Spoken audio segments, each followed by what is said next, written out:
Hello everyone, welcome back to this new video. तो recently मैंने unlisted market पर एक वीडियो बनाया है जिसमें इस कॉन्सेप्ट को काफ़ी डिटेल में एक्सप्लेन किया है कि अनलिस्टेड शेयर्स क्या होते हैं, इनकी बाइंग एंड सेलिंग का क्या प्रोसेस है, क्या रिस्क इन्वॉल्व होते हैं, रूल्स एंड रेगुलेशंस क्या है। वो सब मैंने उस वीडियो में बहुत ही अच्छे से बताया है। तो आप में से बहुत लोगों की ये इंक्वायरी थी कि यार एक्चुअल में ऐसा कौन सा प्लेटफॉर्म है जिनके थ्रू हम अनलिस्टेड मार्केट में पार्टिसिपेट कर सकते हैं, यानी कि अनलिस्टेड कंपनीज के शेयर्स खरीद सकते हैं। तो देखिए, आज के इस वीडियो में मैं आपको एक ऐसे प्लेटफॉर्म से इंट्रोड्यूस करवाने वाला हूँ जो कि अनलिस्टेड मार्केट में ही ऑपरेट करता है और जिनके थ्रू हम अनलिस्टेड कंपनीज के शेयर्स में बाइंग और सेलिंग कर सकते हैं। और साथ ही आज मैं आपको एनएससी के शेयर्स, जो कि अभी एक अनलिस्टेड कंपनी है, उसके शेयर्स खरीद कर भी दिखाने वाला हूं कि एक्चुअल में बाइंग का पूरा प्रोसेस क्या है। लेकिन उससे पहले मैं आपको अनलिस्टेड मार्केट के बारे में थोड़ा बता देता हूं। तो देखिए, जिन कंपनीज के शेयर्स अभी सेकेंडरी मार्केट में लिस्ट नहीं है, जैसे कि एनएससी है, सीएसके है, बोट है, ओयो रूम्स है, इन सब कंपनीज के शेयर्स अभी अनलिस्टेड मार्केट में ट्रेड करते हैं और वहां से हम इनके शेयर्स परचेज करके आईपीओ से पहले ही इन कंपनीज में इन्वेस्टर बन सकते हैं। इसका सबसे बड़ा बेनिफिट ये है कि अगर आप एक कंपनी में इन्वेस्टमेंट करते हैं और वो कंपनी लगातार अच्छा परफॉर्म करती रही तो अनलिस्टेड मार्केट में तो उसका शेयर प्राइस बढ़ता ही है, लेकिन साथ ही अगर आपने लॉन्ग टर्म विजन रखा and if you think IPO के बाद भी ये कंपनी लगातार अच्छा ही परफॉर्म करेगी, then it can be a good investment for you. और वैसे भी आजकल एक अच्छे आईपीओ में अलॉटमेंट मिलना तो काफी टफ हो गया है, लेकिन अनलिस्टेड मार्केट में आप अपनी कैपेसिटी के अकॉर्डिंग जितने चाहे उतने शेयर्स अपनी पसंदीदा कंपनी के खरीद सकते हैं और ये आप कर सकते हैं प्रिसाइज के थ्रू।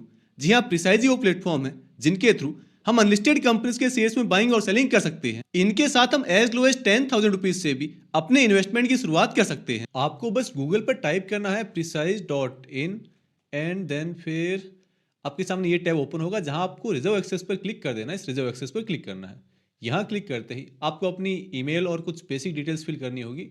देन फिर आप आ जाएंगे इनके होम पेज पर, जहां आपको है ना कि बहुत सारी कंपनीज के नाम मिल जाएंगे जो भी अनलिस्टेड कंपनीज, जैसे यहाँ ओयो रूम्स है, एनएससी है, बोट है, अपोलो ग्रीन है, या फिर आपको नीचे सीएसके का ऑप्शन मिल जाएगा, इनक्रेड मनी है। आपको जितनी भी वो है ना कि फेमस अनलिस्टेड कंपनीज हैं वो सब यहाँ आपको मिल जाएगी।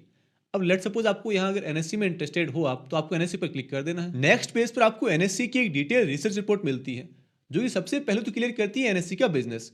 ये इंडिया का लीडिंग एक्सचेंज है जो कि ट्रेडिंग है, क्लियरिंग एंड सेटलमेंट्स है, या फिर लिस्टिंग है, या मार्केट इंडाइसेस जैसे कि निफ्टी वगैरह से अपनी रेवेन्यू जनरेट करती है। फिर आते हैं इस कंपनी के नंबर्स। तो देखिए, फाइनेंशियल ईयर 25 में इस कंपनी की रेवेन्यू थी 19,176 करोड़ रुपीज और प्रॉफिट था मोर देन 12,000 करोड़ रुपीज। बाकी मार्जिन इसके स्ट्रॉन्ग है, डेट ऑलमोस्ट नेग्लिजिबल है और आरओई यानी कि रिटर्न ऑन इक्विटी 40% दिखाया है। यानी कि इस कंपनी की प्रॉफिटेबिलिटी और कैपिटल एफिशिएंसी दोनों ही काफी सॉलिड है। ओनरशिप साइड पर रिपोर्ट ये बताती है कि एनएससी एक प्रमोटर ड्रिवन कंपनी नहीं है, बल्कि इसके मोस्टली शेयर्स इंस्टीट्यूशंस के पास है, यानी कि एक प्रोफेशनली मैनेज्ड कंपनी है। और पास्ट में इनके जो भी कॉर्पोरेट एक्शंस रहे उनका रिकॉर्ड भी आपको यहाँ पर इस रिपोर्ट में मिल जाएगा कि कंपनी ने कब कब डिविडेंड दिया है, कब बोनस अनाउंस किया, वो सब चीजें भी आप यहाँ से देख सकते हैं। और रिपोर्ट सिर्फ पॉजिटिव से नहीं बल्कि इसके की रिस्क भी बताती है, जैसे कि सेबी की रेगुलेटरी चेंजेस है, या फिर ट्रेडिंग वॉल्यूम्स पर अर्निंग की काफी डिपेंडेंसी है, या इन फ्यूचर अगर ट्रेडिंग रूल्स में कुछ भी चेंजेस होते हैं तो वो भी इस कंपनी की प्रॉफिटेबिलिटी को इम्पैक्ट कर सकते हैं। तो ये सारे वो रिस्क भी हैं जो कि रिपोर्ट हमें शो करती है। सिंपल वर्ड्स में, इन्वेस्ट करने से पहले हमें जो एक कंप्लीट पिक्चर चाहिए, कंपनी का बिजनेस है, नंबर्स है, ओनरशिप है, या फिर पास्ट का ट्रैक रिकॉर्ड है, वो सब आपको यहाँ एक प्रॉपर रिपोर्ट में मिल जाता है। अब मान लो सब कुछ एनालाइज करने के बाद आपको ये कंपनी स्ट्रांग लगती है और अब आपको एनएससी के शेयर्स खरीदने हैं, तो आपको सबसे पहले तो अपना डीमैट अकाउंट नंबर और बैंक डिटेल्स इनके साथ ऐड कर देनी है। फिर सिंपली पेमेंट वाले ऑप्शन पर हमें क्लिक करना है और यूपीआई के थ्रू हम पे कर सकते हैं। आप चाहे तो बैंक ट्रांसफर भी कर सकते हैं। यूपीआई मोड में हमें बस इस क्यूआर कोड को स्कैन करना है। जैसे ही पेमेंट कंप्लीट होगा तो यहाँ भी ट्रांजैक्शन सक्सेसफुल हो जाएगा।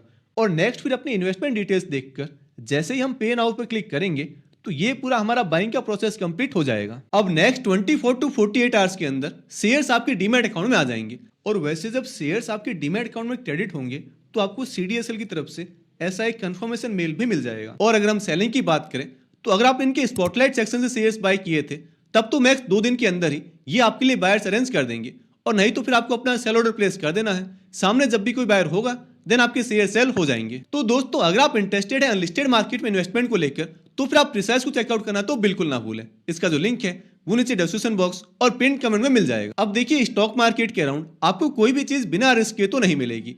तो ऐसा नहीं कि अनलिस्टेड शेयर्स एकदम ही रिस्क फ्री है। यहाँ भी आपको कुछ चीजें ध्यान में रखनी है, जिसमें सबसे पहले तो आपको लिक्विडिटी को कंसिडर करना है। देखिए, यहाँ थोड़े कम ट्रेड्स होते हैं, थोड़े वो है कि एक्टिविटी बहुत कम रहती है, तो हो सकता है कि आपको शेयर्स मिल तो बहुत ही इजीली जाएंगे, लेकिन अपने शेयर सेल करने के लिए आपको थोड़ा वेट करना पड़ सकता है। जब भी सामने कोई बायर होगा तभी आपके शेयर सेल होंगे। और एक ये वैसे कोई रिस्क नहीं है, लेकिन आपको ये बात ध्यान में रखनी है कि अगर आप अनलिस्टेड मार्केट में किसी कंपनी के शेयर्स खरीदते हैं और उसका आईपीओ आता है, तो आईपीओ के बाद भी आपके लिए 6 महीने का लॉक इन पीरियड होगा, यानी कि 6 महीने तक आप अपने शेयर सेल नहीं कर पाएंगे। शेयर जरूर आपके डीमैट अकाउंट में ही होंगे, लेकिन उन्हें सेल करने के लिए आपको 6 महीने का वेट करना होगा। और फिर टैक्सेशन को भी याद रखिए, अनलिस्टेड शेयर सेल करने पर आपको कैपिटल गेन टैक्स देना होता है। अगर आपने 2 साल से ज्यादा शेयर होल्ड किए और उसके बाद शेयर सेल किए हैं, तो आपको जो भी प्रॉफिट होगा उस पर आपका बनेगा लॉन्ग टर्म कैपिटल गेन 12.5% का। और अगर आपने 2 साल से पहले अपने शेयर सेल किए हैं, तो फिर आपको पे करना है शॉर्ट टर्म कैपिटल गेन अपने इनकम स्लैब के हिसाब से। तो दोस्तों, no doubt unlisted market risky तो है, इसलिए आपको माइंडफुल तो रहना ही होगा। लेकिन अगर आप एक अच्छी कंपनी चूज करते हैं, तो यहाँ आपकी पोटेंशियल गेन्स भी ज्यादा हो सकते हैं और आपको होना है कि अपना पोर्टफोलियो डाइवर्सिफाई करने का भी एक और ऑप्शन मिल जाता है। बस आपको अपनी अप्रोच के लिए रखनी है। अगर आप सिर्फ हाइप की बजाय कंपनी के फाइनेंशियल नंबर्स और फंडामेंटल्स देखकर इन्वेस्ट करते हैं और एक लॉन्ग टर्म का विजन रखते हैं यहाँ पर, तो ये आपके लिए काफी रिवॉर्डिंग हो सकता है। मैंने प्रिसाइज का लिंक नीचे डिस्क्रिप्शन बॉक्स और पिन कमेंट में दे दिया है। हमारी फिर मुलाकात होगी अगले वीडियो में, तब तक के लिए गुड बाय।